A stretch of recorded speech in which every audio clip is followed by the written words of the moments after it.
May bunga na ang aking patula. Yan siya. At saka ito, ang liit pa. Tapos ito, malaki na. Ayan siya. Yan yung patula ko. Oh, ayan siya. Tapos yung beans ko naman. Yan siya. Malalaki na yung beans ko. Tapos, ayan si sitaw ko. Akala ko lahat dati sitaw, hindi pala. Yan yung sitaw ko, malalaki na. Nakadalawang harvest na ako ng beans. So, pag magluto uli ako, mag-harvest na naman ako. At saka ito na naman si kalamansi ko. Ang daming bunga niya. Sa awa ng Panginoon. Yan. Marami siya bunga, oh.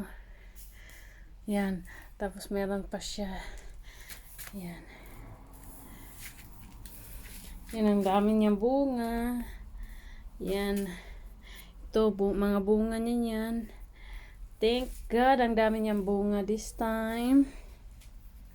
At saka ito naman si may talong.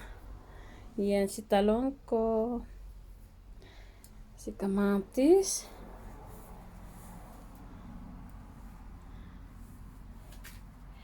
Ayan, si talong. At saka si lemongrass. Ang dami na ni lemongrass. Yan siya. Yung okra ko, iwan ko. Parang di ako na ng okra. Yan siya, yung okra ko. Isa na naman dito si talong. Akala ko dati chili yan. Parang talong din ata. And then, meron din ako dito si ampalaya. Ayan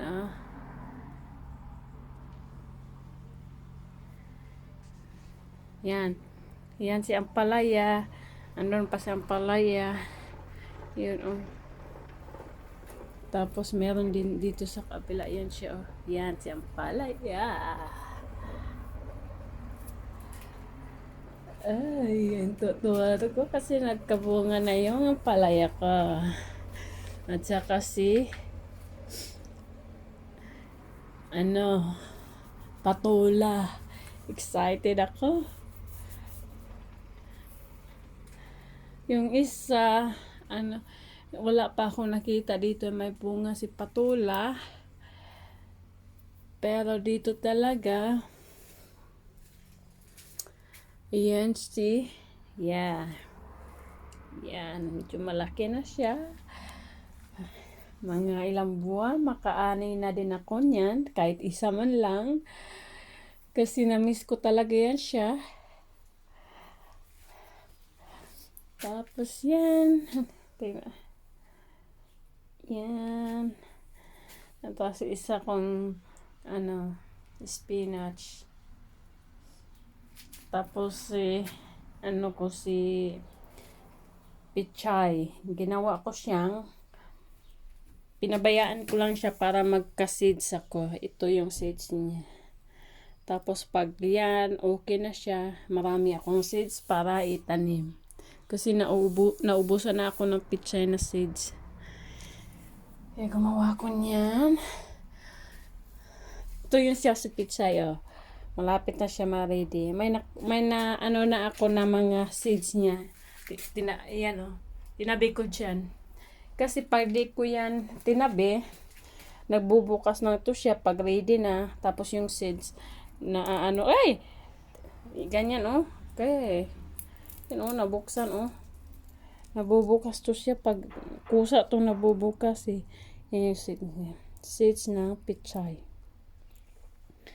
Tanim na lang, ilagay na natin dyan, Kaya kinukuha ko siya pag ready na para hindi na nagbubukas. Para doon na lang ilagay. Kasi sayang. Nakatuwa naman yung mga tanim na mga gulay. Yan, ready to harvest na naman. Kakukuha ko lang kahapon. Nagisa ako. Tapos kukuha na naman ako para mag-adobo ako nito. Para di sayang yung gulay. Tapos yung iba, bayaan ko na lang para may pang seeds na naman ako next time na tanim. Yan siya. Ito talaga yung inaantay ko si ano talaga si patula at saka si ampalaya.